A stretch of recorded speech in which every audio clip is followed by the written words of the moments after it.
Hi, this is Tim at the 1916 Company. Welcome and thanks for logging on. If you love this watch, email us.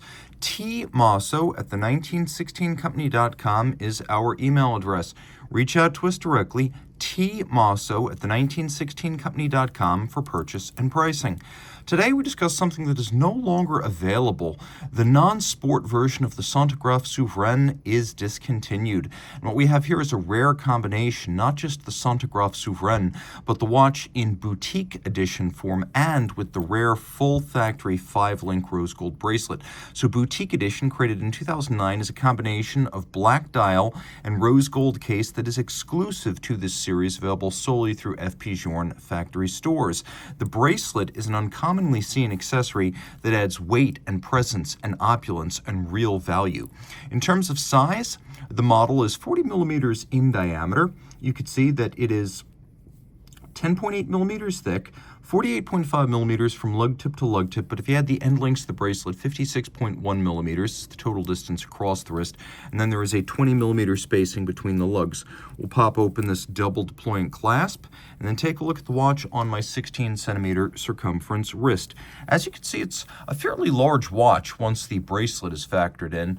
It actually spans my wrist in its entirety, so I would advise that if you're going to wear it on a wrist of my size or larger, you're good to go. If your wrist is any smaller, you might want to buy the watch, but put it on the strap and save the bracelet for safekeeping. The watch wears best on a smaller wrist on a strap and on a larger wrist with the bracelet. Now you can see how broad it is. Again, I think my wrist is the smallest size that could wear it on the bracelet.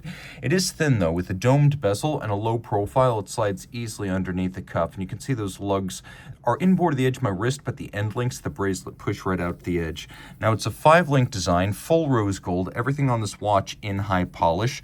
You can see that there's a little bit of a diagonal orientation to the links themselves. Removable links, as you can see, fixed in place using screws, and there are quite a few removable links, so you're going to get the right size. We have a folding clasp. It's a double fold. You could see sequential as well. One side closes before the other. FP Journe, he invented and made it. You expect to see that all over his watches.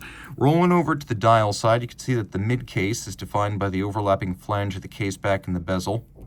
Everything's polished, and then we have integrated lugs that are sharply downturned almost 90 degrees from the horizontal of the case. And then we have the famous Journe unsigned knurled double dimple crown, but we have something else too. We have one of the 2 patents that were awarded for this watch. One is this rocker system, which might look like a mono pusher, but it allows you to stop and restart without resetting like a twin pusher. The idea being that it's easier to operate with your forefinger than your other fingers, and the chronograph certainly allows you to do that, and resetting this watch is a wonderful piece of theater.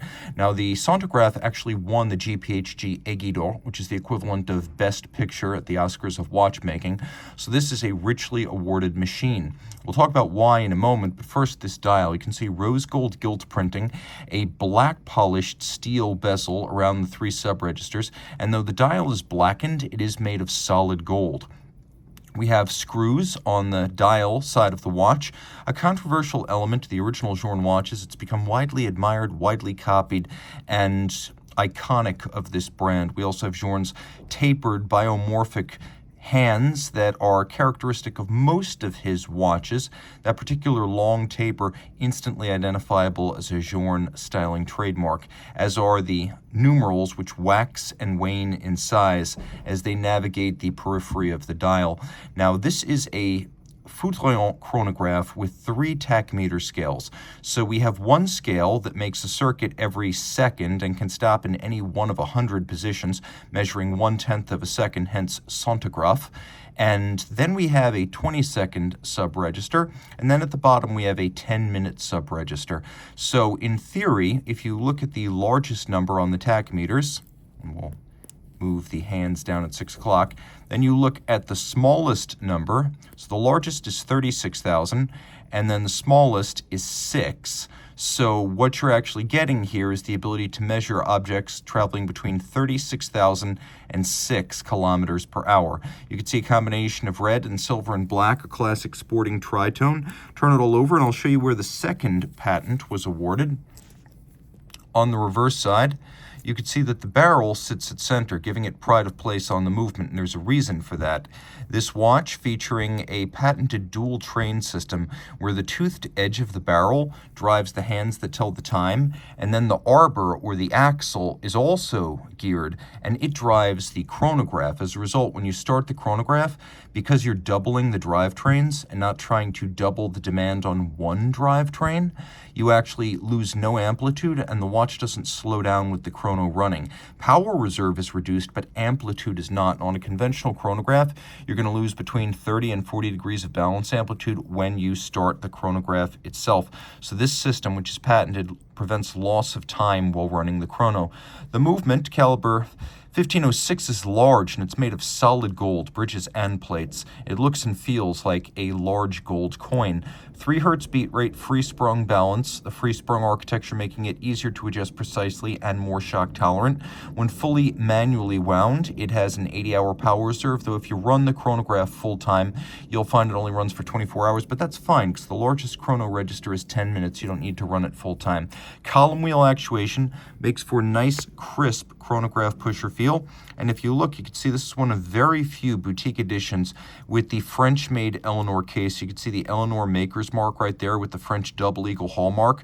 Because of the fact that Eleanor cases were phased out about mid-2008, and the boutique edition only came into being in 2009, there were very few Eleanor cases left over when this watch went into production, when these boutique editions went into production.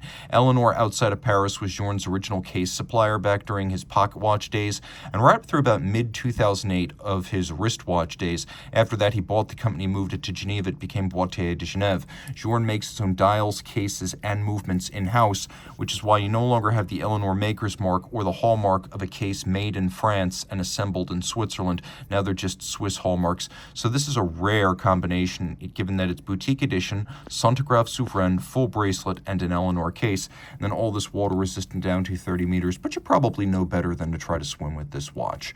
Reach out to Team Mosso at the 1916company.com for purchase and pricing details.